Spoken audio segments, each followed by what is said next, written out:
to the core. It's me, the Shadow. I have returned to, just like I said I would.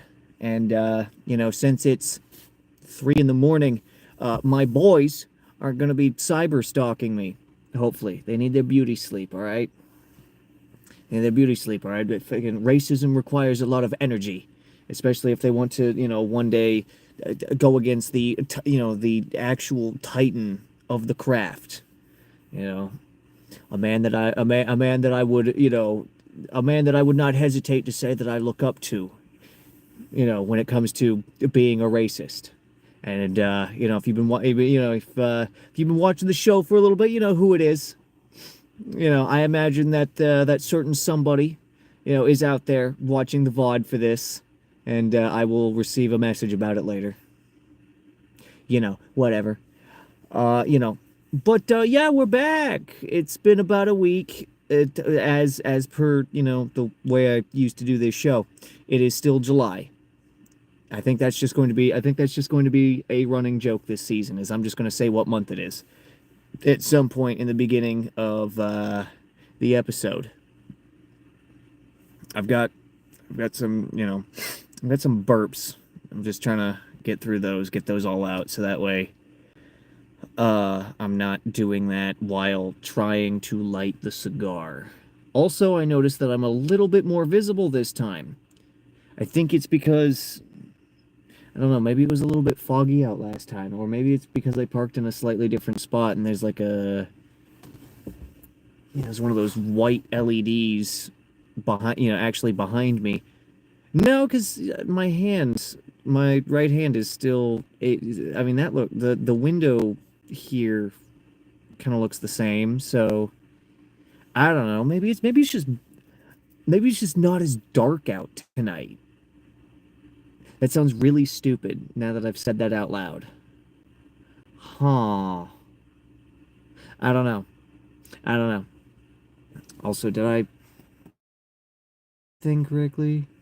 Okay, so that is set. Okay. It took me a minute to get this set up and get this going, because live streaming on phone is a little bit different than live streaming from, Streamlabs and, just YouTube. It's a little bit different. Streamlabs and YouTube, I know the setup for that. Did you know that when you're live streaming using a cellular device that I just now realized I forgot to take the case off of so I can use the power supply? Fuck. Did you know, though, that when streaming using a mobile device, before you hit the button to go live, you have to set the stream orientation, and if you forget to do this, I hear a vehicle. The stream will not work? Isn't that just spectacular? Isn't that just magnificent? What is that fucking sound?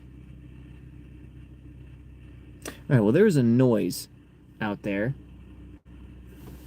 that is not the air conditioner over at the side. It's a helicopter. Or another similar aircraft. It's a helicopter. Alright. I don't know what they're doing out so early in the morning, but I don't like it.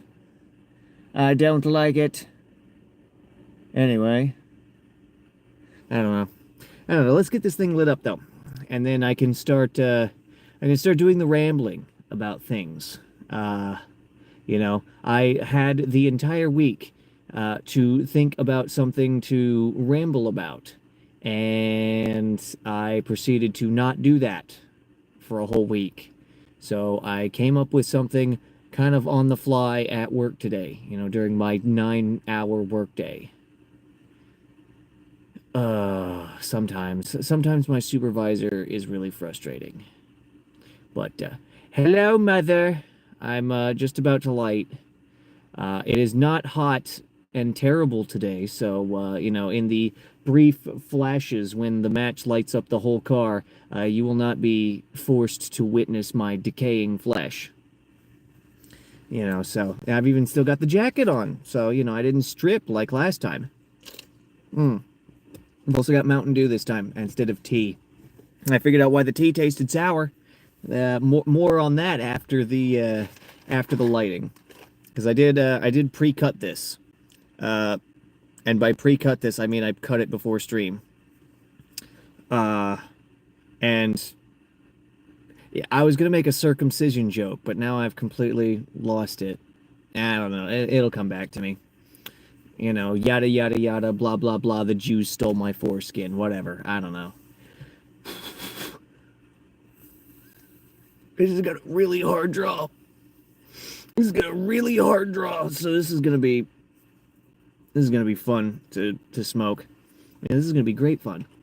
Anyway, let me just I wanted to try and like make a funny face when I do this, so that way I have another cool thumbnail to use.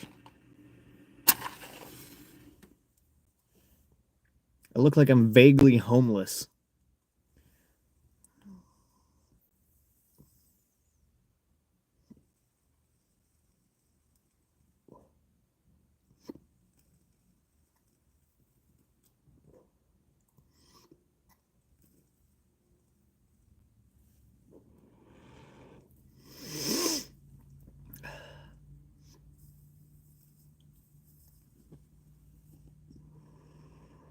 Okay.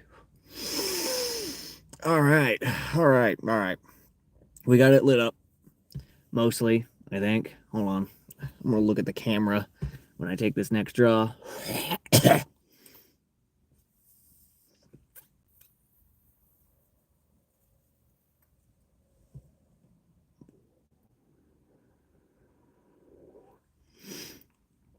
Yeah, we're mostly lit up.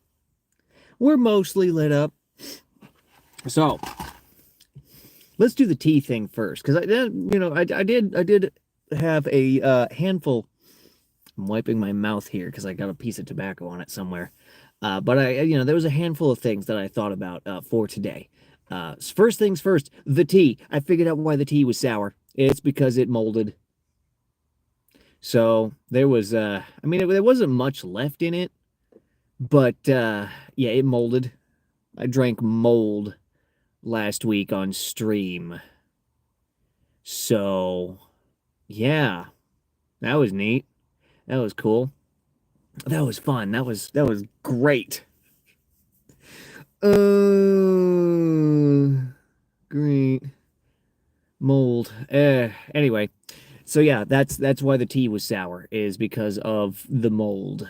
It had molded from just sitting on the floor in my bedroom for however long it sat on the floor in my bedroom. But I did do some intensive cleaning on the pitcher after discovering this secret, because I was just going to stir it and I popped the lid off and it's like, oh, mold. So there's that. There's that. As for something else, there is the possibility that the backdrop with which these live streams are made now may change to something a little bit more hospitable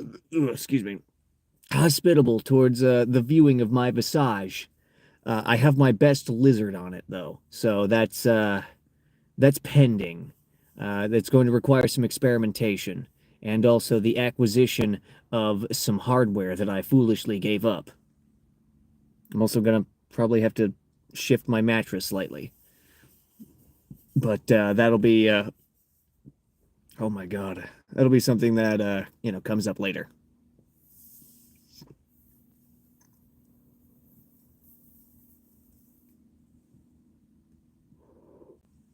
Oh my god, the draw, this is so hard.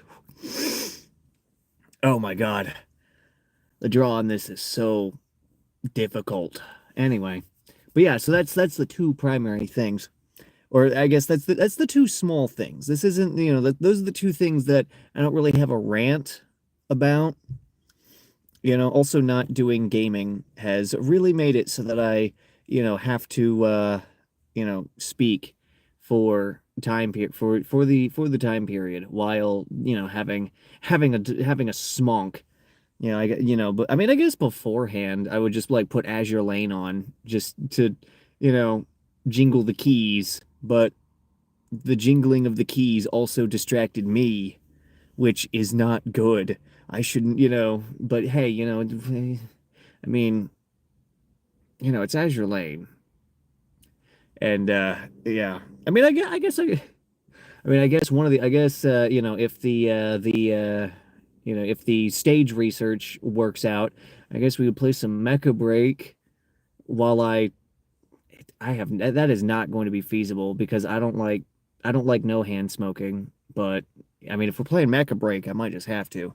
But that kind of brings me to the rant for today's stream, which give me just a second here. This draw is going to take fucking forever.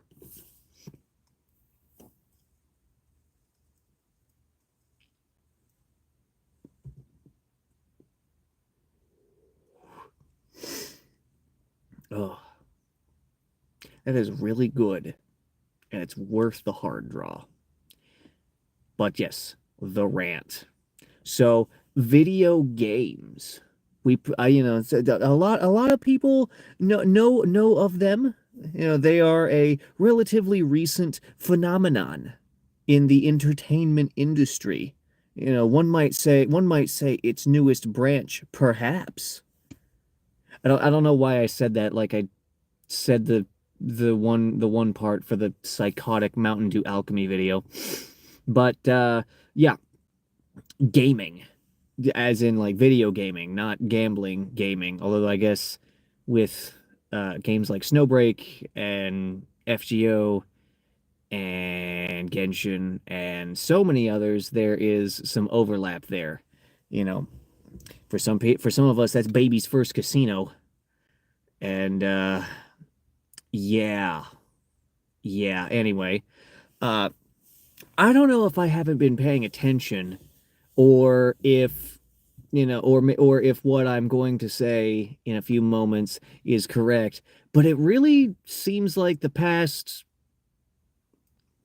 handful to several years have been kind of, let's say, lackluster. Let's say lackluster as opposed to words like underwhelming or disappointing. Let's go with lackluster because I'm willing to I'm willing to accept that I simply have not been paying attention on account of uh me not being overly connected to things. I don't have social media and whatnot.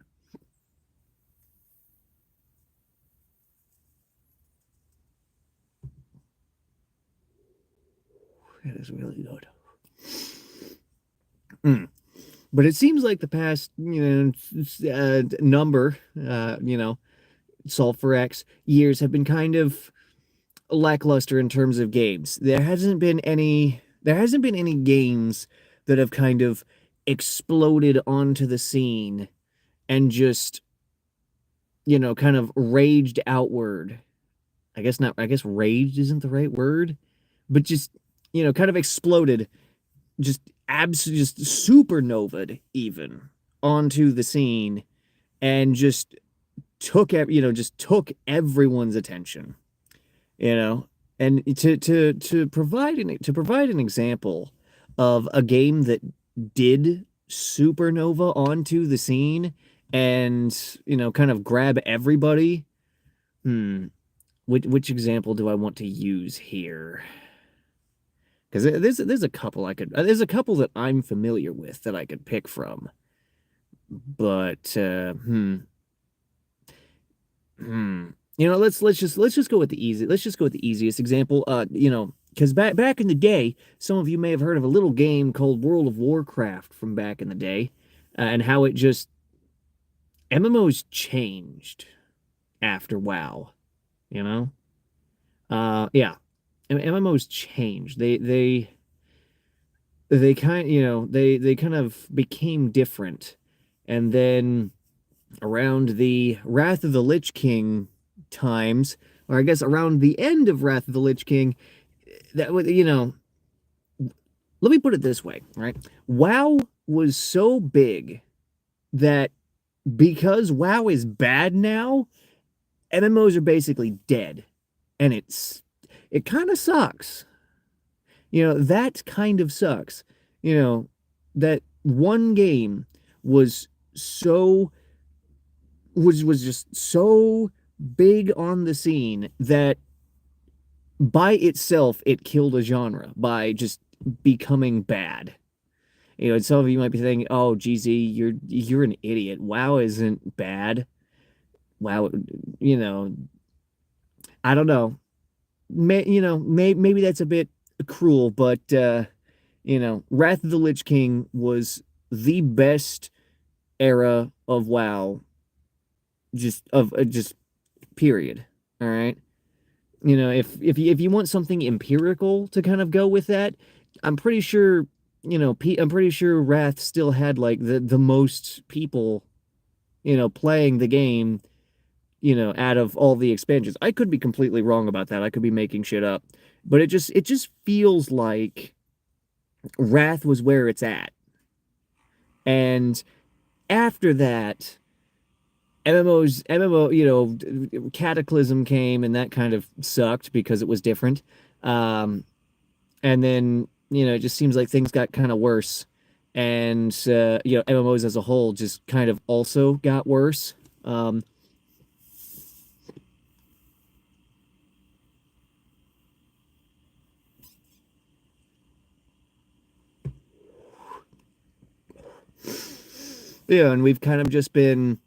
watching we've kind of just been watching the downfall of MMOs just by, because I mean, ESO, I played ESO, right? And ESO was pretty good. I enjoyed ESO a lot. And then they introduced archaeology, and then my guilds fell apart. Um, and I'm not saying those two things are I'm not saying that those two things are you know, I'm not saying those two things are, necessarily correlated with each other. What the fuck? Oh, I got a weather thing. What does the weather say? What does the weather say? As I try not to knock my phone off of the iHome. Anyway, um, I'm not saying those two things are correlated. I'm just saying that they happened. Uh, I'm not saying those two things are necessarily correlated. Fuck, I am tired. I must be tired because I can't string thoughts together. I'm not saying that those two things are correlated. What I am saying is ESO introduced an archaeology system, and then 6 months later, I stopped playing. Me and several key members of the guilds that I was in stopped playing the game. I even made the joke. I even made the joke that, you know, hey, you guys, ESO's introducing archaeology. You guys remember, did anybody of you, yeah, did any of you play WoW and, Kata introduced archaeology and WoW has been, worse since then? I made that joke. I made that joke and it happened, I don't know. I shouldn't say that. I shouldn't say that. I don't know how ESO is now. I imagine it's probably still okay, but I miss my guildies. I really miss my guildies. I should message them. I should message them and tell them that I got the master's degree because there were a couple of them that thought I was just going to fucking fail and fall on my face. No. I did fall on my face, but I didn't fail. I got the degree.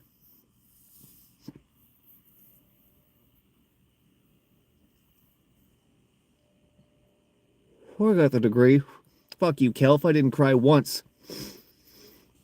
Let alone every week. She told me she cried every week when she was getting her like chicken nugget scientist degree. And the concept of, weeping because of, this is just foreign to me. But also it happened in undergrad with people that I knew. And it still baffles me. But the rant is about video games, not about other stuff. I miss my guildmates. Uh, which is to say, I miss having friends because, yeah, as to whether or not I could consider my guildies to be friends, let's just say, I miss connecting with people, even though it was, you know, through a digital medium. I still spoke with these people in. I get, voice chat channels are basically just telephone, but are basically just telephone technology, but more advanced and over the internet, which I guess one could consider to be more advanced. The point is, I miss connecting with people, and WoW and ESO did that, and Guns of Icarus to a lesser extent, but Guns of Icarus is that's a differing case. Um, anyway, yeah, I miss that. Because, a lot of games have, what is it, like clans or, like little groupings, but, it's not the same as an MMO guild. Those things aren't the same as an MMO guild.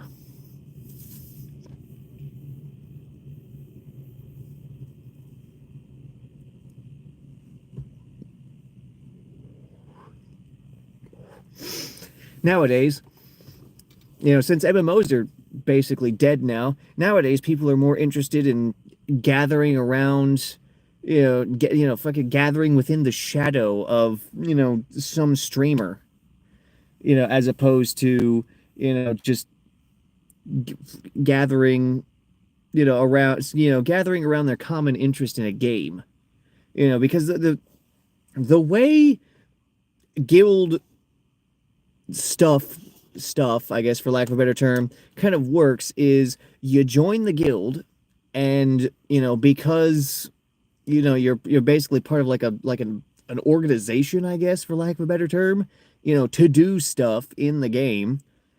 You kind of, have to like talk and somewhat connect with the people in the guild, you know I mean, yeah, I guess this can happen in, the streamer communities, but it's not the same because, you know, you in a guild, you work as basically a team of however many people are in the guild to, advance or reach a goal. Like, for example, one of my ESO guilds was just like a merchant guild. And so our goal that we were working towards was to get, valuable items to sell in our guild store to other players in order to just get rich in the game. And, we would spend money, like in-game money, not money, to, get to secure a good position in high traffic areas for, so that way, if our, merchant is sitting in a high traffic area, then obviously people are going to, shop with us, and thus the getting rich can happen. I suddenly have a headache. Okay, there we go. It's passed. And then for like like the raid guild that I was a part of, uh, our thing was, do the raid content, arguably the, content that requires the most coordination and, knowledge in order to do. PvP is ass in ESO because, well, it's not okay. PvP is actually pretty good in ESO, or it was back when I played. I don't know. I don't know if it's changed. Um, anyway, so guilds. Meanwhile, you look at like a streamer community, and it's like, oh, we're just we're just fans of like this guy who has autism, and not the kind of autism that makes him overly annoying to us. Because that's what I've noticed, that a lot of these popular streamers are just like annoying people that aren't, who, it's basically just like annoying people who, their fans, just kind of act just like them in different ways. Like, oh, and that's why said streamer is relatable to, those people. It's great, it's fantastic, and because of the dark, you can't see my facial expression to understand that I'm being sarcastic about that. I hate normie streamers. I hate normies just as a whole because everything has been ruined because of them. Normies are the worst thing to happen to gaming and anime since the inception of gaming and anime. And the older I get, I just continue to watch the decay of these things, and I can't do anything about it. Uh, I'm kind of just exhausted by the whole thing.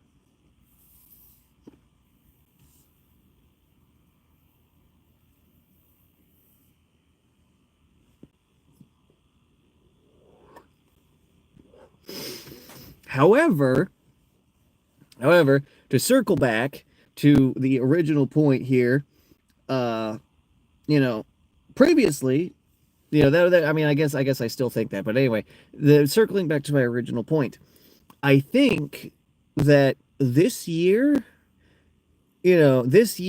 has a heavy hitter game that isn't super, isn't doing like a supernova onto the scene or anything. It's definitely exploding onto the scene.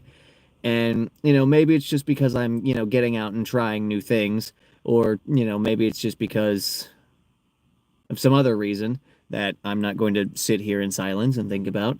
Um, but Mecha Break is awesome. Mecha Break is a lot of fun.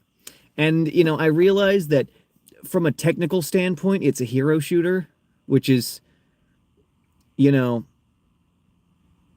I mean, it's not 2016 anymore. Overwatch has always been bad. Let's not mince words. Overwatch has always been bad. But you know, Mecha Break is definitely. I mean, it has some issues, but everything has some issues.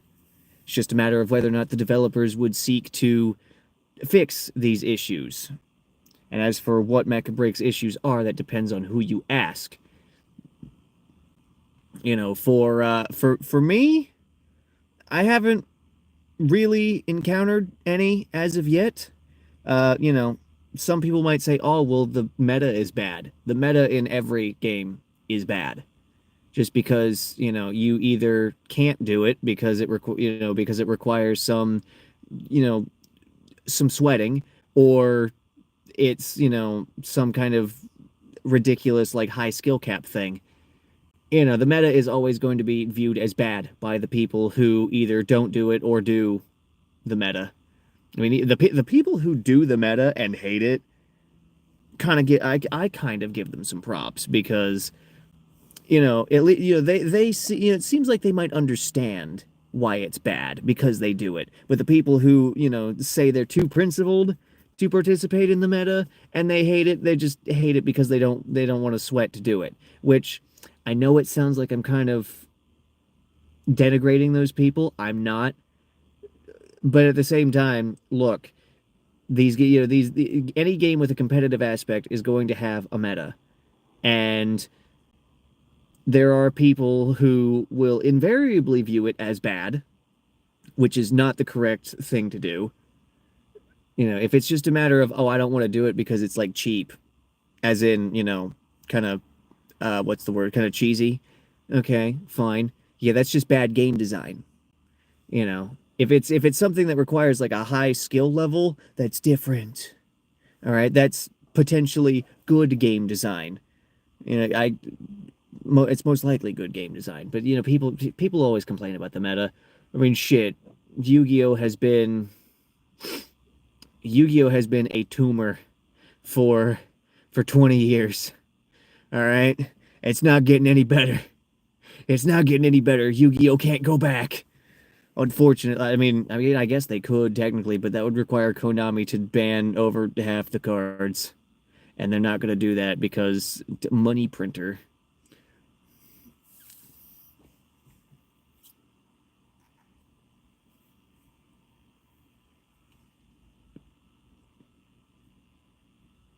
This has got a really hard draw. You can barely see my cherry. Anyway, returning once again to my initial point is I think this year, I realize it's fucking July. But I think Mecha Break is going to be one of those games that people remember this year for. Also, I think people are going to remember Helldivers for the Battle of Super Earth because that shit was hype. All right. I loved the Battle of Super Earth. If I could go back in time to do it again, I'd do it again, except I do it more.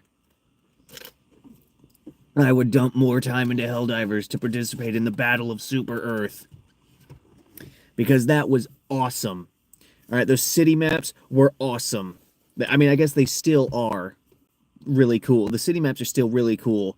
Uh, they have some flaws. My barrages don't work, which I mean, I guess that's not really a flaw. It's more just, hey, think about the environment, idiot. Uh, that's on me. That's on me. And because of that, but also just doing warfare in a metropolis is just cool. That was awesome. I have no idea how the developers of, Helldivers, I have no idea how Arrowhead managed to convince the Stingray engine that doing that was okay, but the engine held up about as good as it normally does, which is to say that you will randomly experience crashes that don't make sense. But that's what happens when you use, the Stingray engine, which has been abandoned for I don't remember how long at this point. But hey, Arrowhead's making it work. Arrowhead is making it work, and they're making it work overtime to make Helldivers work. And I can respect their dedication. I can also respect the product that they've made because it is an enjoyable game. That being said, Helldivers did not come out this year, so I don't think this year is going to be remembered as like, oh, Helldivers came out. No, this year, if people look back and they see Helldivers, they're going to see the battle for Super Earth, and that was amazing. That was amazing. I'd do it again. I can't wait for the next invasion of Super Earth. Is it going to be bugs? Is it going to be bots? I don't care. Give me squids round two. Give me two factions at once. I don't care. Let's do it. Let's rumble for democracy. You can't see me doing the salute, but I'm doing the salute. But Mecha Break is going to be a big game for this year. And I cannot wait to see how it develops. I'm having a lot of fun with it. After I finish this cigar, I'm going to go in and play a couple games. I love it. It's fantastic. I gotta go and I gotta play a couple games. I gotta fucking, I gotta get more loot so I can guide Aiden. Also, if I could, it would be really funny if I could just convince Aiden, like, hey, Aiden, we should upgrade some of the components in your computer. Buy a new processor. Buy an Intel i9 so we can take out the Intel card so we can take out the Intel processor that's in there and slot in an i9. Come on, it'll be great. It'll be fun.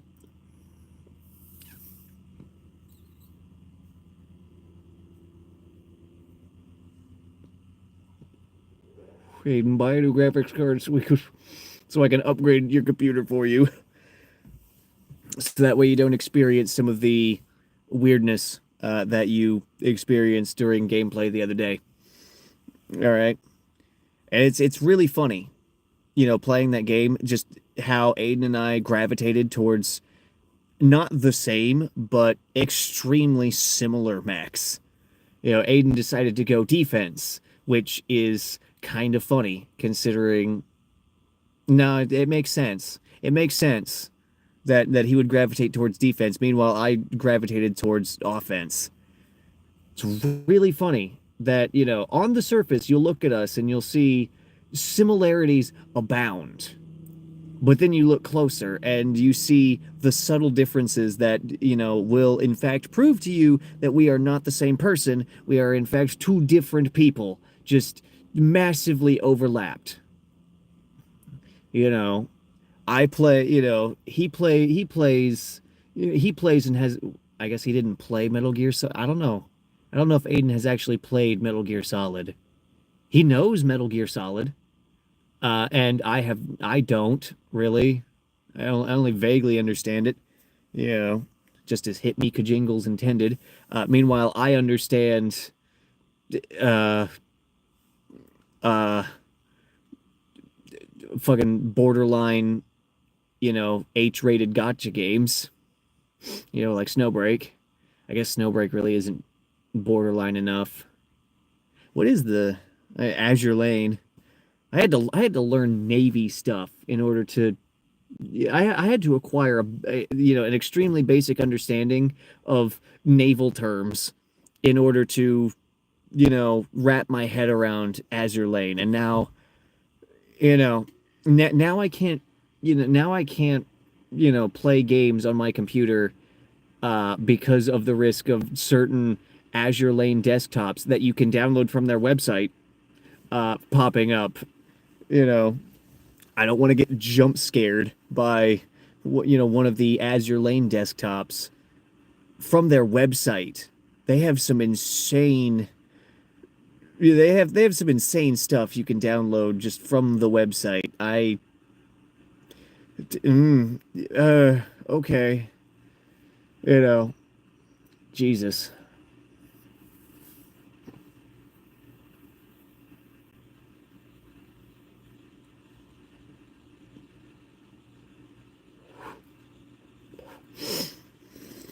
But I think video games have reached a point to where I think I think the big companies are going to undergo some kind of, I don't know, some kind of recession, I guess, to use an economic term. The big companies I think are going to just die horribly, slowly and horribly. Meanwhile, smaller companies and even people who aren't companies who just make games that, passion project people, which I know the tone that I said that with, but I'm just kind of spitballing. Passion projects, are good. I mean, shit, VTC is a passion project. And uh I look at VTC with equal parts exhaustion and excitement because man, it's going to be great once we finally get it done. It's just the road to getting it there is going to be so long and so tiring. But anyway, video games. Passion project people and indies or and smaller companies are going to thrive as the big companies die and become giant rotting husks that hopefully people will have the conscience of mind to stay away from. Yearly releases of games are not a good thing, as evidenced by FIFA and Call of Duty, and now Pokemon? Oh god. Because I've seen Scarlet and Violet, and I'm aware of some of the issues there, and I would say it kind of sucks. I mean, no, I will say, yeah, I will say it kind of sucks, you know, but I don't play Pokemon because I kind of just lost interest around. I kind of lost interest after Omega Ruby and Alpha Sapphire because I was kind of hoping we would get Delta Emerald and then we didn't.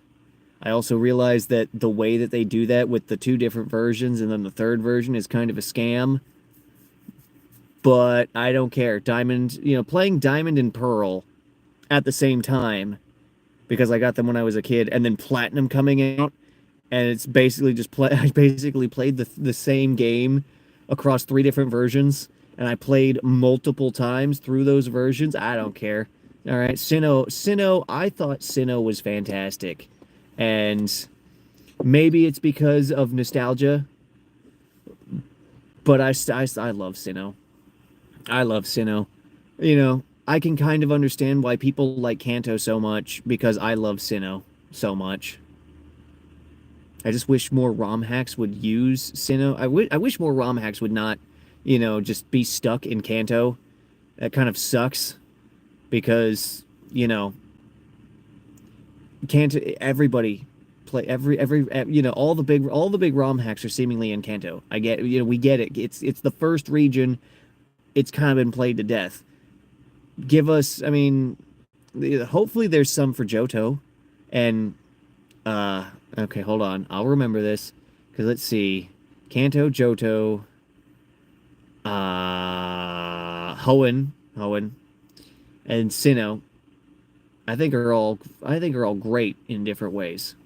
Kanto's just been kind of played out, I think, because yeah, I get it. It's the first one, but I think it's been kind of played out. Give us some Johto, give us some Hoenn, give us some Sinnoh, please. But maybe it's because I haven't done my research. I'm not really big into Pokemon ROM hacks, you know.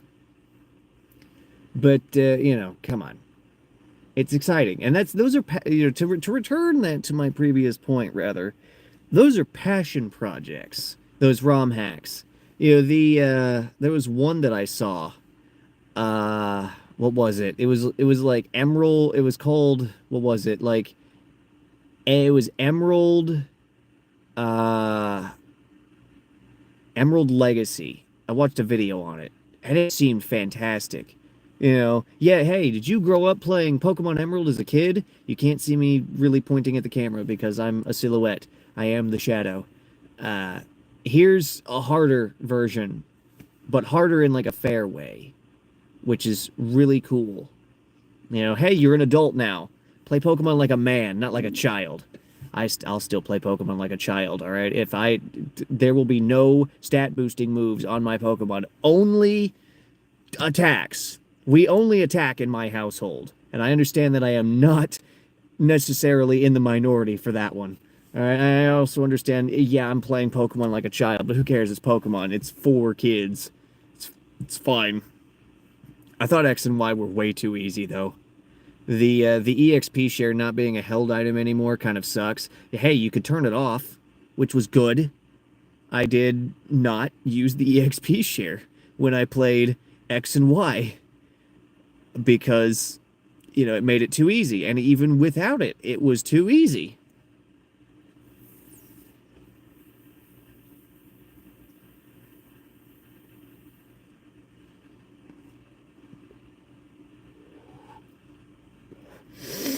At the same time, I understand that I am talking about a children's game on a handheld. So, complaining that it's too easy is kind of stupid. I understand that. But I do think Nintendo should lean into their adult audience a little bit more. Yes, I am aware that there is a, an infinitely renewable supply of 10-year-olds to sell product to. But those 10-year-old, the 10-year-olds from one generation grow up to be adults and they want games for them. But Nintendo isn't making games for them. I am reminded of a conversation that I had with some other people back at the game shop in Greenberg back when it was open about, a really, really dark, gory Pokemon game and how awesome that would be. But Nintendo won't make it because Nintendo, for better or for worse, is kind of more focused on cashing in from what am I trying to say here? Nintendo is, for better or for worse, focused more on getting their money from the younger demographic. Yes, they do have games for adults like Metroid.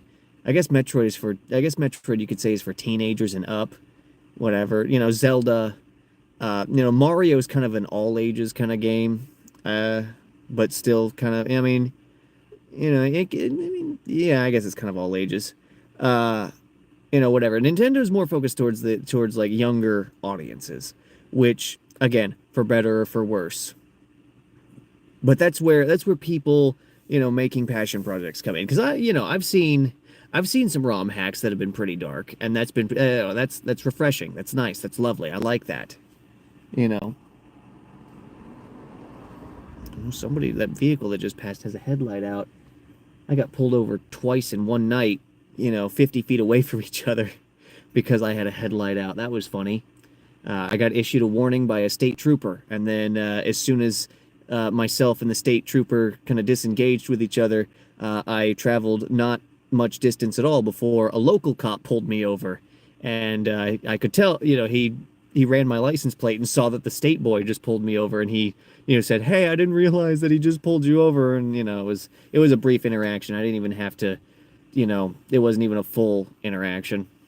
It was funny though. It was funny though. Anyway, but yeah, video games are at a point of shift where the bigger companies have all kind of shown themselves to be complacent and not really moving towards the cutting edge, or they're definitely not on the bleeding edge of gaming, but they're certainly not on the cutting edge of it. And because they are not there, the space that is the cutting edge and the bleeding edge is where smaller developers and passion project people, for lack of a better term, are.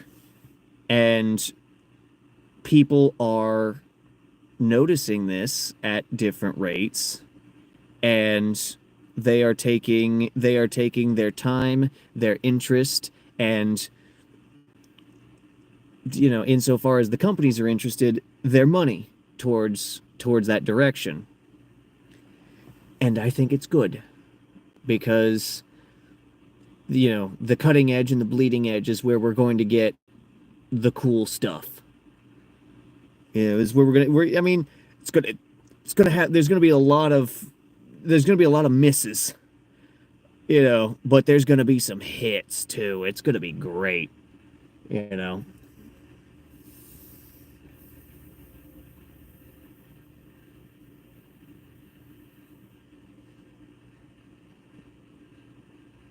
The draw on this is loosened up a little bit. I've also managed to keep it lit. It's been 45 minutes. Hell yeah. So, looking forward to that. I'm not necessarily going to be able to pay closer attention because I am, employed, and the nature of my schedule and the my own projects necessitate that my time is occupied. But I'll pay attention where I can, and I think I should be much more open to trying new things. I would never play Overwatch, which is a hero shooter, but I'm playing Mecha Break, which, if you kind of squint your eyes and take a couple of steps back, it's kind of a hero shooter in a manner of speaking, you know. So I mean, it's not really, PvP is never really been a thing that I've been into. I mean, I guess I played Battlefront 2 back in the day, and I mean classic Battlefront 2, PS2 Battlefront 2. The Okay, I can't say in good conscience that definitively PS2 Battlefront 2 is the good one. I mean, hell, it is fantastic, even today, and you can get some graphical upscale mods from the internet to upscale the graphics if that matters to you. But it still looks good even by today's standards, or even by my standards, I should say. And EA's Battlefront 2 is also fun. And I realize that saying an EA game is fun in today's time kind of casts suspicion on me, but the game looks good, and today it plays all right. You get a squad of boys together, and you're gonna have a good time. Hell, Aiden and I did, and we should definitely need to establish just a game night, so that way I'm not so lonely and miserable. That, and also some dedicated game time would be great, just to kind of unwind from working at my job and working on my projects. And I think this will also be good for Aiden because he works at his job that he hates and, works on our projects that hopefully he doesn't hate. Wouldn't that be funny? Wouldn't that be that would be kind of that would be kind of funny in a stupid, fucked up kind of way. It would be, but I don't think that's true. But it would be funny. It would be really funny. Um,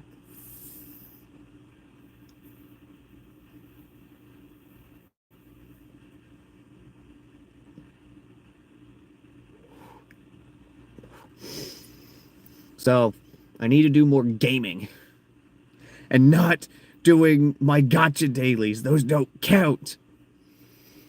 There is. I've noticed that gotcha games, at least the ones that I've played or and that I play, have a lot that you could have a lot that you could potentially do. I mean, yeah, you can do your dailies, which take a variable amount of time. Hell, I think I can clear all. Let's see, how many games do I play here? So let's see, Azure Lane, Path to Nowhere, Snowbreak. Will count Master Duel because it does have. I mean, it sort of meets the criteria. Nikkei, and I haven't touched Genshin, but I really should. So that's six. Is that all of them? Yeah, because I don't play FGO anymore. I still need to do the video where I Solomon my account. Yeah, I'm pretty sure I can do all the dailies in 6 games in, an hour and a half, depending on, different stuff. Yeah, and then that leaves some other time where I usually just kind of do other stuff in those games. I need to get a good rotation set up for that, so that way I can, do that, and in some cases actually make some progress in those games. I still haven't played the new Path to Nowhere story, which devastates me because Path to Nowhere has a really good story.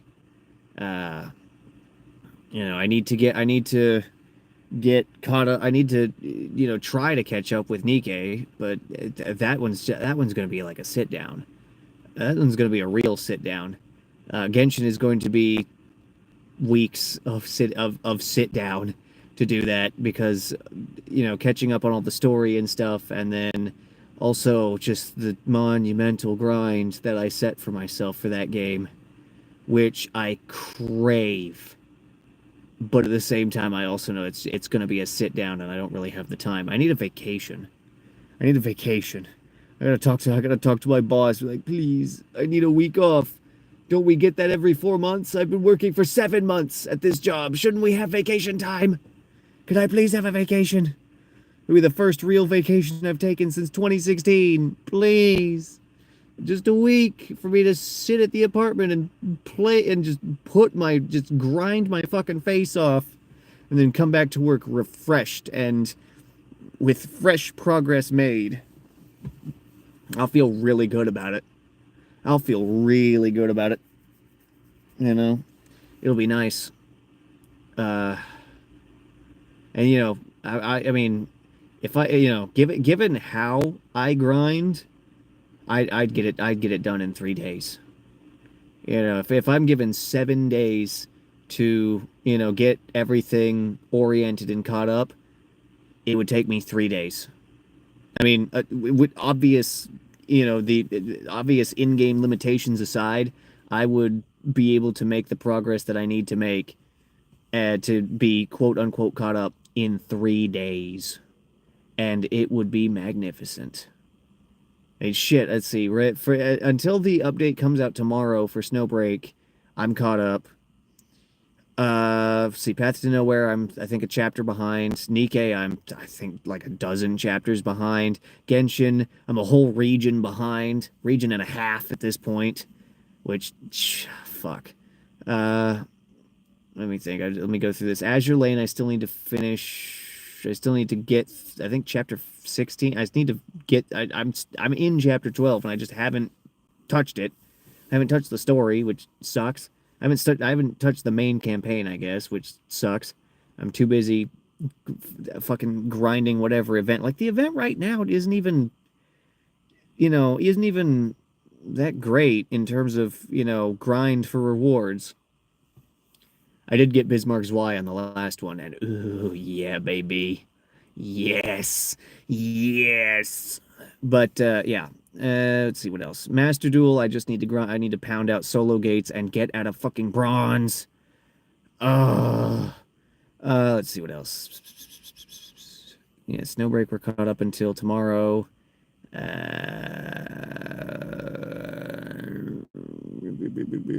yeah, and then I can just, play other games.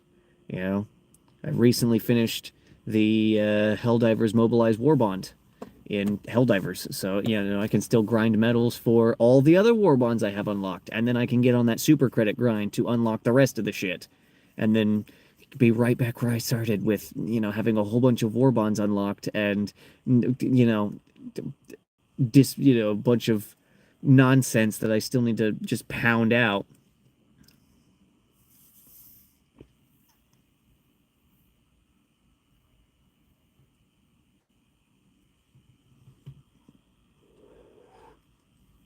I'm gonna have to puff on this a little bit because it's still lit, but with the hard draw, yeah.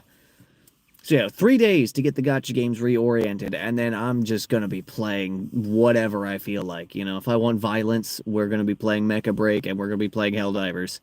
I could imagine just spending, 2 whole days on each of those games and just making a ridiculous amount of progress. It'd be great. It'll be fantastic.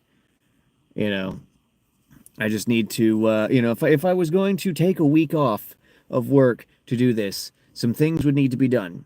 Firstly, I would need to maintain an adequate, I would need to acquire and build up an, ow, shit, that's a fucking ember that just landed on my fucking leg. Oh my God. Um, ow. Ow. Okay. Hopefully that didn't burn a hole in my pants. That would suck.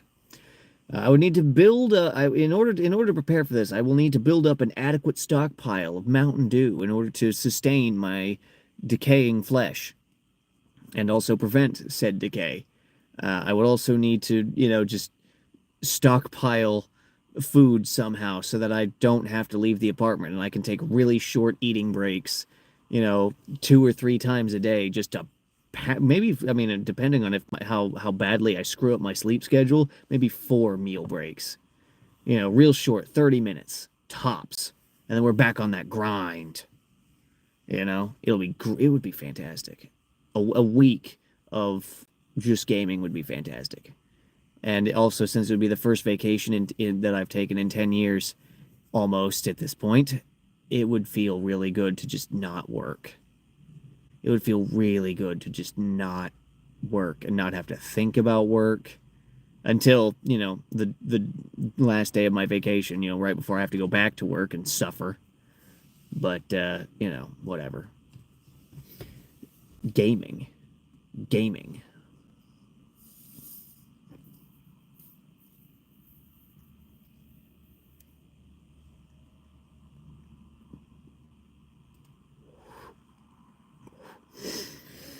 Yeah, during said vacation, I have said it many times. I don't know how many times I've said it on stream, but I've said it many times. If I were to take a vacation, it would be strict no contact.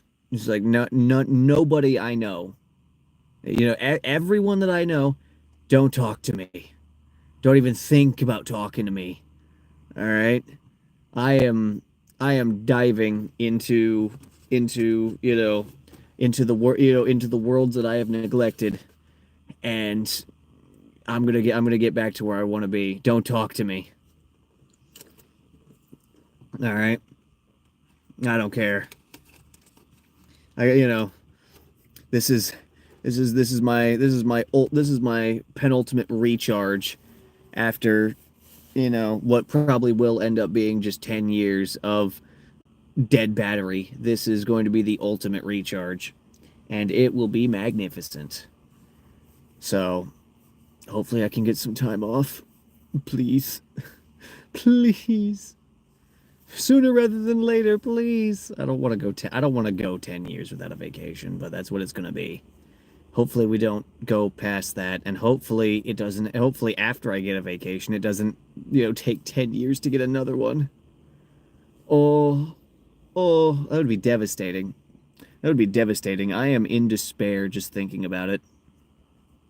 Also, during my vacation, if I were to somehow, oh mom, if I were to somehow get this vacation, and if I were to somehow move ahead of schedule in order to, with all this gaming, fuck, I could get back into watching anime and stuff. I'm still trying to do that, but I need to lock down my schedule by, not at work schedule a little bit more in order to do that.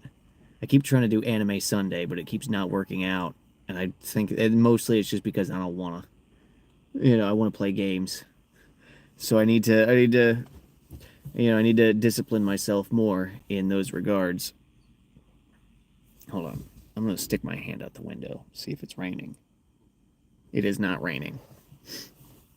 So, anyway, yeah, I mean, the weather thing from earlier said that, rain is possible this morning. Okay, where is it? I mean, it's dark out, so I can't really see the sky, so I can't see if there are clouds in the sky. But, you know, it's kind of cool out. It's not really gross and humid like it was last week, which is really nice by comparison.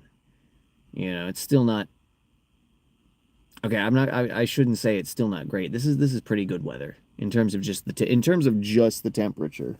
Hello, there's lights out there. In terms of just the temperature, this is fine.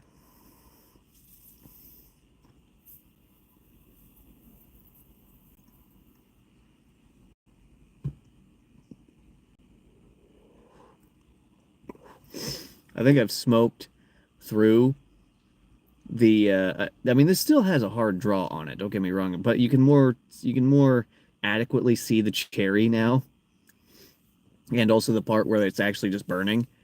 I think there was just the first third was just really tightly packed. And since I've smoked through it, the draw has gotten easier, I've noticed. It's still a hard draw, but it's not as hard as it was. Also, this is a Buffalo Trace cigar. These things are hard to light most of the time. This one wasn't so bad. I mean, you guys watched me light it. But this one wasn't so bad, but it was still kind of I shouldn't say it was still kind of a pain in the ass. This actually lit really easy by comparison. The first couple of Buffalo Trace cigars that me and Aiden smoked, just straight up did not want to light. Did not want to light at all. It took several attempts and quite a lot. I'm pretty sure we were still using the torches back then. Oh God, am I getting hiccups? No. Okay. I'm pretty sure we were torch lighting then. It took so much torch power. I'm pretty sure we had to switch torches between the two of us because I used one torch to light Aiden and it got too hot. So I had to put that one down and get a second torch in order to light my own cigar. And it took forever in both instances, which was definitely notable with those cigars, other than these cigars, I should say. The flavor is also really nice. Despite being a full strength cigar, this has smooth flavor like something lighter, which is really nice. It's nice and it's a pleasant earthiness as opposed to kind of a dirt in your mouth kind of gross. But also at the same time, since I've been smoking for a number of years now, uh, my I guess my palate has kind of adapted to uh, cigar flavors. And so I'm not so averse to certain flavors. I still think there is a such thing as flavors that are too strong, but I might be willing to give a second try to some cigars that I didn't necessarily like in the past. One that comes to mind is the Gurkha Titan, which was so cedary that I dreaded smoking the three of them that I had, but I did anyway because that was money I spent that I didn't want to waste. Uh, so I smoked them. I did not enjoy them, but I did smoke them down and can definitely say I did not like them. They were too cedary. The cedar in the first third was so overpowering that it made the second and final thirds just yeah, I just had cedar in my mouth the whole time and it sucked. Oh god, I got a nostril clogged. Uh, uh. All right, well, we're gonna hope that this can clear that out.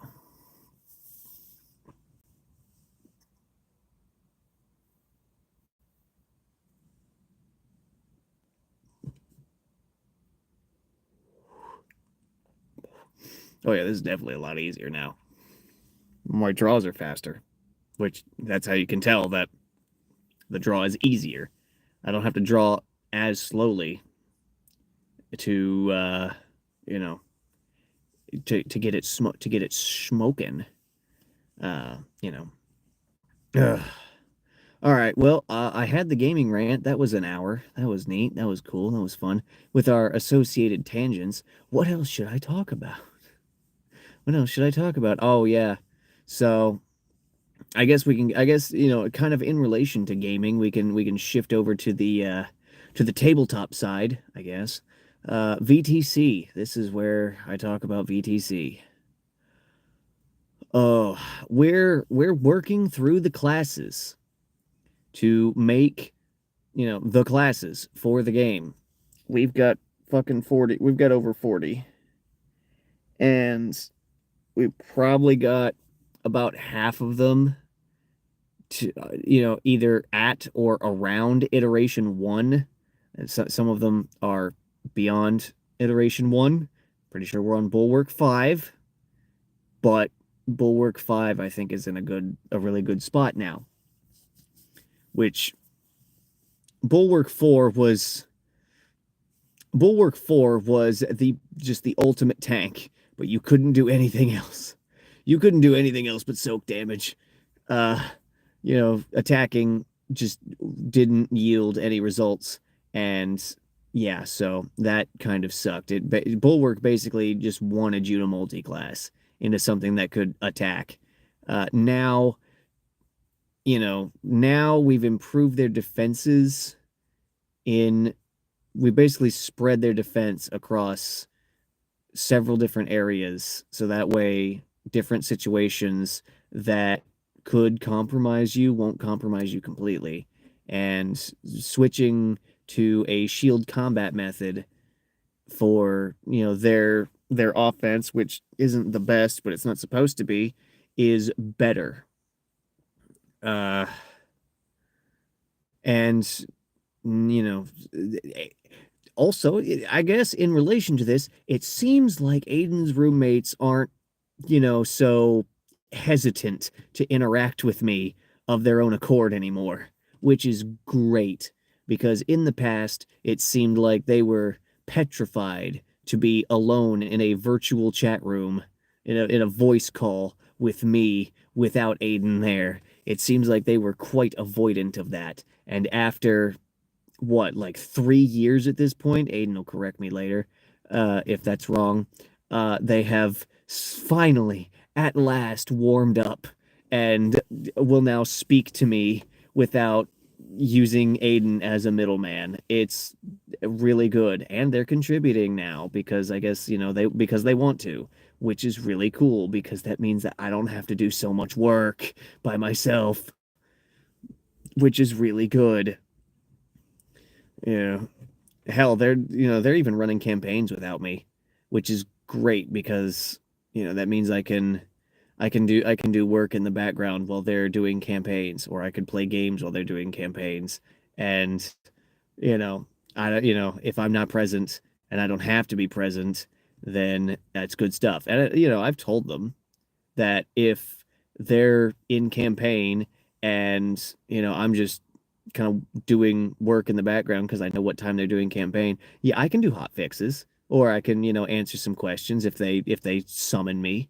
But I told them that I wouldn't participate in any full-on campaigns in any capacity uh, this year after we got the alley war done. I said I could be convinced to to participate in some one shots, but when it comes to DMing, I'll just kind of let the boys develop their skills. And, if I play, then I'll be a player, not the showrunner. So we'll see. We'll see if any one shots come out of it, and maybe I'll participate. Maybe I'll finally get samurai done so I can do some samurai stuff because I got dibs on the first one. I got dibs to be the primary tester for samurai, and I'm looking forward to that. But I do need to finish that class. Maybe that'll be a solo dev stream, or one where just Aiden sits there out on his balcony or porch or whatever and just listens to me ramble about stuff, and he'll provide some input, you know either in a voice call or either in voice chat or via the chat like he did during Arcanist.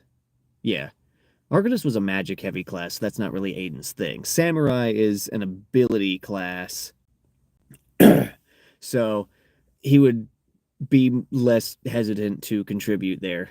But maybe I'll just hard designate that a solo stream.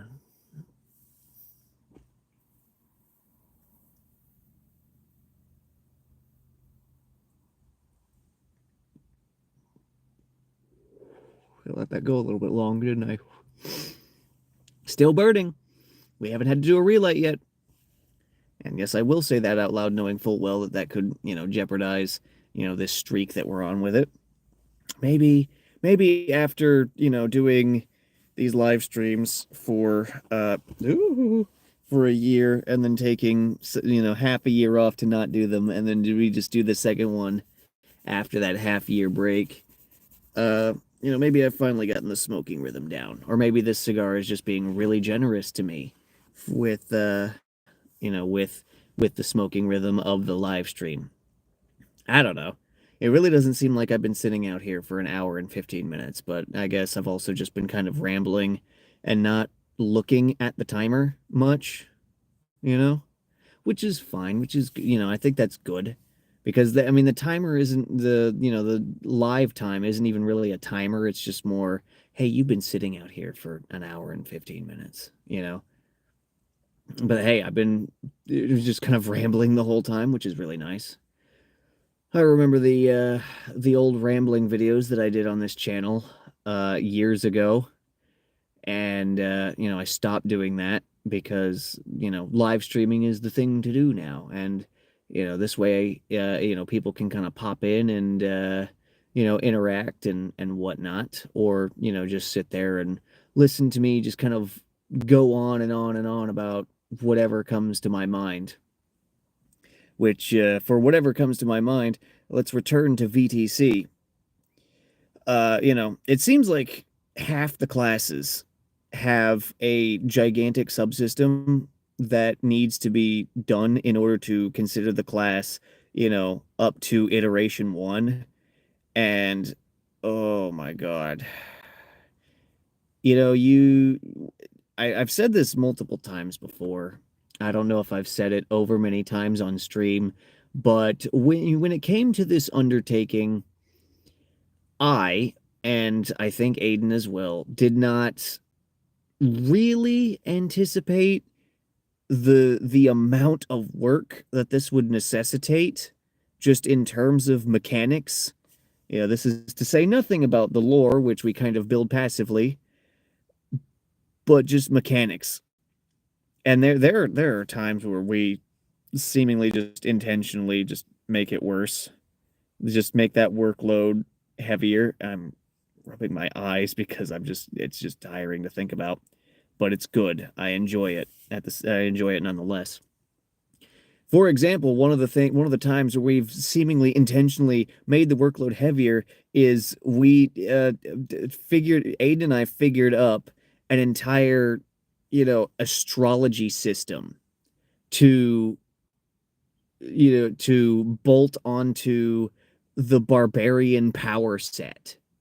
So the time of year that barbarians, the class, are born is a determining factor in the powers that they have. And we based the astrology system off of the 12 labors of Hercules.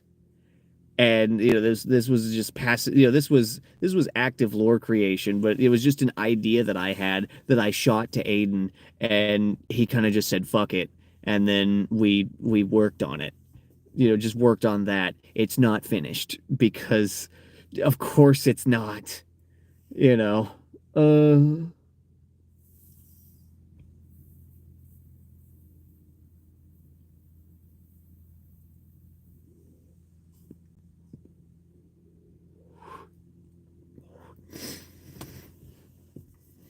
this is to say nothing of the massive shit tons of work that just comes with divine classes because of how they are connected to the gods and stuff. So the pantheons need to be properly developed for that to even to serve as a foundation for getting divine classes to a proper iteration one, it for the most part, which that's half lore, half mechanics, and probably not even an even 50-50 split, you know. Hmm. So there's that. And then we've it seems like every martial class has just been it seems like we render every single martial class more complicated every time we do one, which, you know, it's just one of those moments where, we set out to do something, and we quickly realize the amount of work it's actually going to take to get it done, and then we despair briefly, and then we kind of just say, okay, despair time over, let's start working on it. And then we work on it for a little bit, and then we go, okay, well, we're gonna put this on the back burner to let things stew, and then we forget about it, and in the process of working on something else, and then we kind of look back and go, oh hey, that's unfinished. Yeah, we'll get to it in the future. Future us can take care of that. And then future us becomes present us, and then we just look with exhaustion and maybe just a dash of frustration and go, fuck, this is a lot of work. I still, this year was supposed to be the year where I write the core system documents, for the action economy and all that, and combat and all that stuff. I haven't done it. It's July. I haven't done it yet. That is definitely something I need to sit down and do. I started working on the action economy, um, but we got distracted by doing classes because that seems to be the thing we're fixating on now, which, I mean, in the end, it's all work that needs to be done to, get this thing to a, kind of, decent 1.0 kind of state. Oh, but just the we need to be next year is primarily just going to be next year's primarily just going to be like the Sin Reborn campaign, which is going to be something. I think it's going to be cool. I think it's going to be a lot of fun. I'm looking forward to it. But at the same time, if we're doing campaign if I am doing campaigns as a DM, I don't want to do the work. I don't want to do, other work on stuff unless I have to. But if I'm not doing campaigns and stuff, then, oh hey, I'm not doing a campaign. I can play games and stuff instead of doing the work. And so I need to be more disciplined with, you know, work time and game time. I need to really just kind of hard figure a schedule for these kinds of things. And, I need to stick to it enough to establish it as routine and then just do it, you know. Because there's a lot of there's a lot that I could do that I can be doing by myself that I'm just not doing. I'm just not doing it, which oopsie.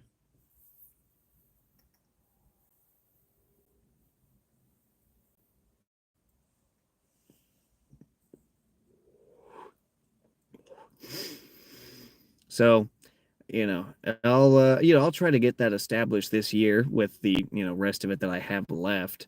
Um, but next year, I'm just gonna have to figure it. I'm gonna have to hard figure it. Just okay, in between working shifts at pizza, I gotta designate game time. I gotta designate VTC time, and I gotta designate, yeah, see, game, VTC, and fucking anime time, and then just stick to that. You know, with little to no variance, and or what's the term? A little to no variance or disruption. Because that way, I can be a well-oiled machine. Also, I think I'm going to need more Google Drive space because, if I remember correctly, and I could be wrong about this, there was a time period that existed where Google Documents and Google Sheets and, and Google Slideshows or whatever it's called did not take up space on the drive. However, as the number and size of various documents have grown, it seems that the amount of space that I have available on the drive is decreasing, which is not good. And I really, really don't want to split. I mean, I guess I could split, since I have two Gmail accounts, I could just, start utilizing the other Gmail account for writing documents if I run out of space and just put them in just share the folder with myself and then uh just make sure I'm on the other account when I'm writing some documents so that those documents take up the space on that drive. Hopefully that's how that works. I'm hoping, but I don't know. I don't know. I'm gonna have to just look at it and maybe figure.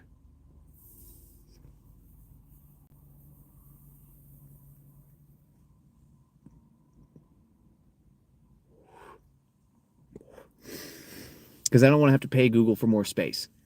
Um, because number one, that is money out that I don't want to do because, I want to build up money so that way I have money for stuff, you know. Uh, and also, I don't want to pay Google, you know.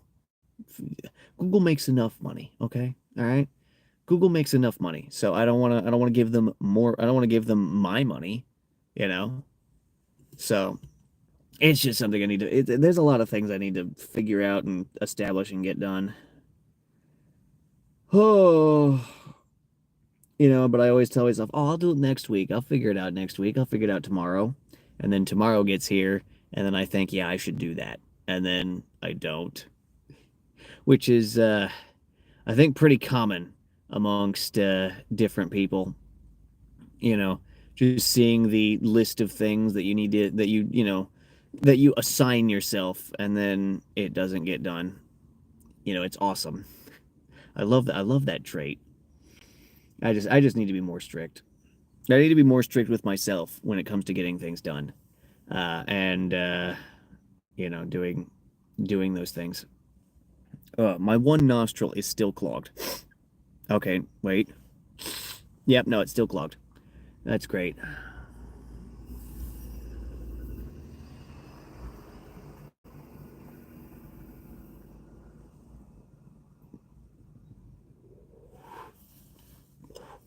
Mm. I just need to. Another thing is another thing in relation to the big VTC project is in terms of writing skills. I need to develop some additional writing skills because my campaign my campaign notes are a mess. They are a mess. They are horrible documents to look at. Even I could imagine that if I showed my notes to somebody who wasn't me, they would wonder how the hell some of these campaigns even worked and happened. And then I look at them and go, God, this is just a fucking mess. This is awful. One thing that I think will help me and other people is if I get the CRRC done. I need to. I have a way that I've been thinking about off and on, and I can't remember it right now because I'm tired. Of fixing the CRRC to give it more consistent numbers. But in order to do that fix, I need to finish it and then implement the fix last because I need to see what the whole thing looks like. So that way I can see if the fix is going to work. And then if it doesn't work, I can figure out a different fix to fix it. Because it breaks really easily and just spits out some just absolutely bonkers numbers. So I need to fix it, and it's just gonna be if anybody were to look under, once this thing gets done, if you were to stray off of the boxes that you're supposed to change in order to generate values and just look at some of the stuff, that's under the hood on that thing, it is already kind of a mess. But it's going to be rendered even more of a mess just by how just it is, just but that's one of those core things that I need to fix, that I need to do, that I need to get done. Because if I do that and I get that done, then structuring encounters is going to be rendered a lot easier, not just for me, but also for the boys for when they run, because they can just use that. And then, that'll I mean, it's not going to magically just do the process for them, but it will expedite it and make it so, that not so much time and effort has to be put in, which, it's a tool that I'm building. And basically I basically just figured out, just reverse engineer how challenge rating is calculated based off of stats, just looking at different monster entries across Pathfinder and D&D, and then figuring, okay, well, players in VTC have a higher power ceiling and also a higher power floor. So we need to, based on how these games calculate this, we need to calculate it this way. And I've sort of started that process. Um, I think I need to scale it up just a little bit more in some areas, not all of them, but in some areas, just to make combat encounters a little bit harder, a little bit more nail bitey. Because one complaint that the boys had was that combat during the alley war was a little bit too easy, and I agree with them. The sing the singular time that I actually thought ahead and really structured an encounter to kind of get them was for the final boss, where I had solutions for a number of different things that I thought that they would throw at me, and some of those things came to pass. And it felt really nice for me to do that, because like, haha, your plan did not go off without a hitch. You did not pass go. You will not collect $200. But man, that was good for me, and I hope it was good for them too. Uh, but that being said, it was really rickety. It was really rickety. So that's just another thing to do. Oh,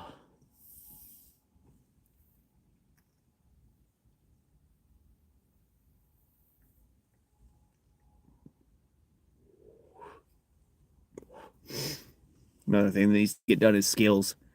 I need to, well, skill 2.0 needs to get done, and the blank character sheet needs to be redone. It just needs a full redo, basically, because it is just so. I mean, it has a good foundation, but it definitely needs a lot of adjustment in order to be adequate. Because I mean, I guess it's adequate. It's barely adequate right now because we've made so just because it's old and the system has undergone enough changes to where it works for YOD, but YOD was broken as hell. And I think everybody who participated in YOD can agree with me. YOD was busted as fuck. And if once it's once we're further along and I actually do good campaign notes and do like a good campaign document for YOD, it's gonna feel completely different. It's probably still gonna be busted as hell just because it's a grand campaign, and that's probably just going to be the natural result of grand campaigns, but it's going to be less it's just going to be less busted in terms of player favor. I hope it will be busted in a more balanced way. Where yeah, the combat encounters are going to be just blatantly ridiculous, but uh the combat encounters are going to be just blatantly ridiculous, as is the norm for those kinds of things. But it'll be more even in terms of how ridiculous things get. You know, I've spoken to Aiden about it.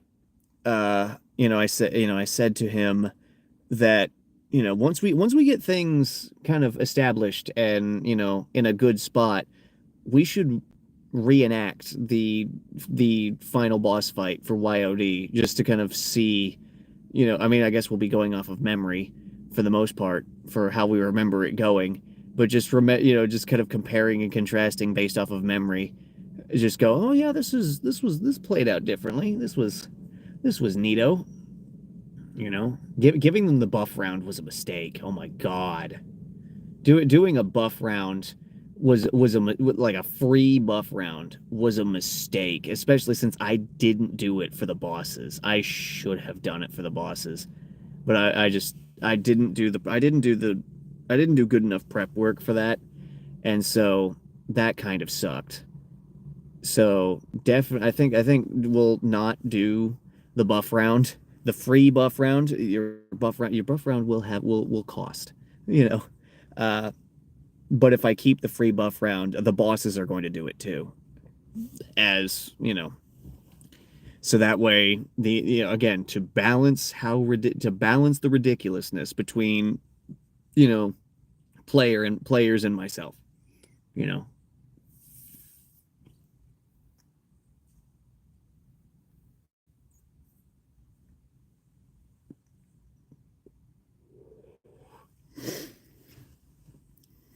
But that's a mountain of work.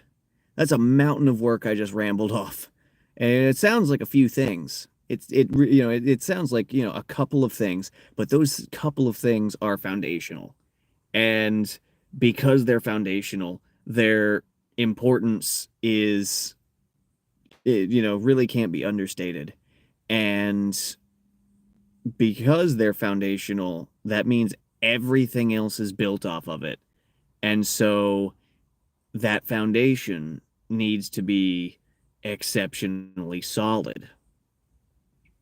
And well, I am not afraid to you know do an a first iteration of these foundational things, and then we start building on top of it, and then we notice it cracks, the foundation, and then we got to go back and it's like, okay, here's iteration 2 of the foundation, and then the things that are built on top of it need to be tweaked.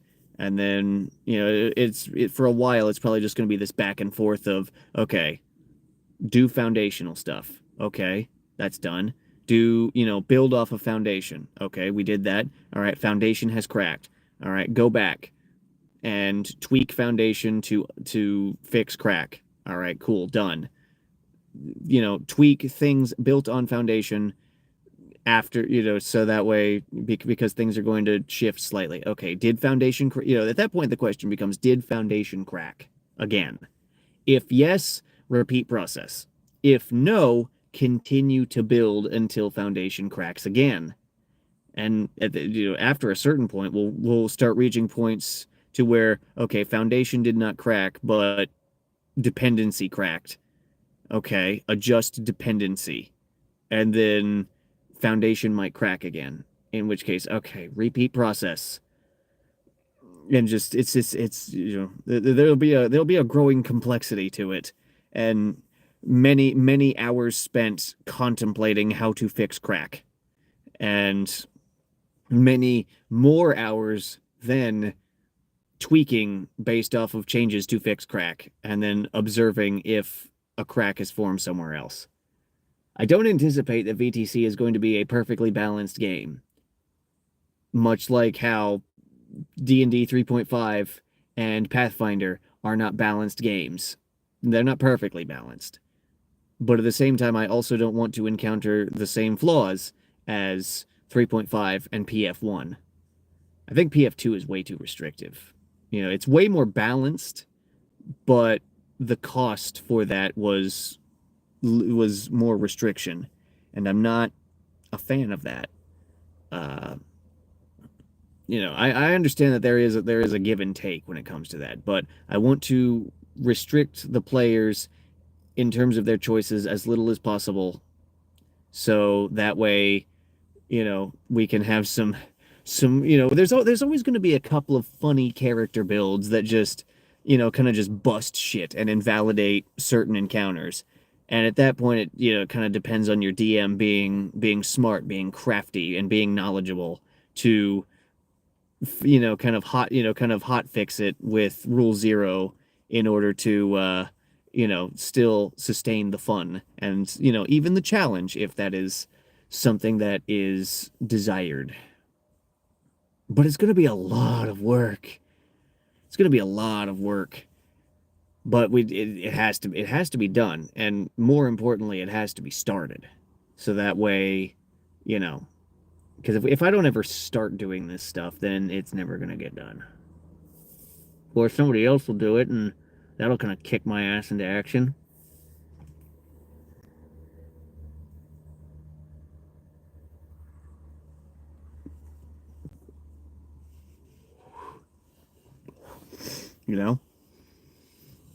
It's just, it's so much work. But it is a passion project, and I do enjoy the work. It's just a matter of the hardest part about doing work for VTC is getting that ball rolling, because getting the ball rolling is hard, and then once it starts rolling, I kind of just want to go, and then usually something gets in the way. Be that, oh, I have to go to bed because I have to fucking work. That gets in the way. That's the primary thing at this point, is our Thursday dev sessions do get disrupted by the fact that, okay, it's starting to get kind of late and I gotta open, so I need to go to bed so I'm not completely miserable. Because this half open, half closed thing that I've been doing for work is really screwing up my sleep patterns. It's not screwing up my sleep. I sleep great. But it is screwing up my sleep patterns. And because of that, it's difficult to establish routine. But it's just a matter of adjustment, And that I know what's going to happen. I'm going to get into a good routine, and be working somewhat efficiently, and then something is going to happen at work to where my schedule gets flipped upside down and changed around, and it's like, well, all my routines are screwed up, so now I have to adjust them, and then I have to stick with the adjustments so that way the routine doesn't just fall by the wayside, which is just That's life, I guess. Oh my god. Ugh. You know, I've left these windows cracked. Just the driver's side front and the passenger side front window. I've left these cracked. And I've also got the sunroof cracked because I can do that in this car, which is really cool. And it had, wait, let me look at the back. Let me see if we got a, oh, there's a cloud in the back. Okay. Yeah, there's a big cloud in the back. I was about to say, oh yeah, we're doing really good. It's not really hotboxy in here. If you were sitting in the back seat, you'd be suffering. You know, luckily there's nothing alive back there, to my knowledge.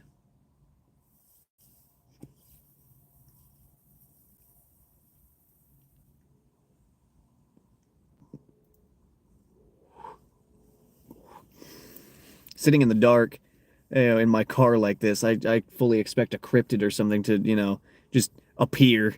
And, you know, at that point, I'm going to have to engage it in combat of some kind. But luckily that hasn't happened. I don't think, I guess there aren't any Martin cryptids that are interested in my tender Mountain Dew saturated flesh. Joke's on you. You know, I guess there's also not over much flesh to prey upon. Mm. Whew. I might save this as a halfie because I am really, really tired. You know, so this might be one of those streams where I do not finish the cigar just because I want to go to bed. And now that I've said that out loud, the idea is really, really appealing. And so what I think I'm going to do is I'm going to put the cigar in the divot of the ashtray so that it can go out, so that I can put the, you know, the halfie here in the halfie box, which I need to smoke those down so I can redo the halfie box. But I think I will end it off here, everybody. I have been the Shadow, and you know, thank you for sitting through this 2 3/4 hours approximately of me just sitting here rambling and huffing and puffing on this cigar that has gotten easier as I have smoked it down. Hopefully some time in the halfie box will loosen it up a little bit more, so that way round two, you know, isn't so exhaustive, I guess, for lack of a better term. But you know, hopefully I'll be, you know, as part of getting it back into, you know, establishing routines and stuff, videos, content, you know, I still need to I need to record the scripted portion of the Do at Night Abyss video. I need to get that done as soon as possible, and then edit it and then post it because I really want to make that video, and I don't want to put it off for too long. So, you know, more things to do. Yay! But anyway, until next time, I will see you all later. Okay, yes.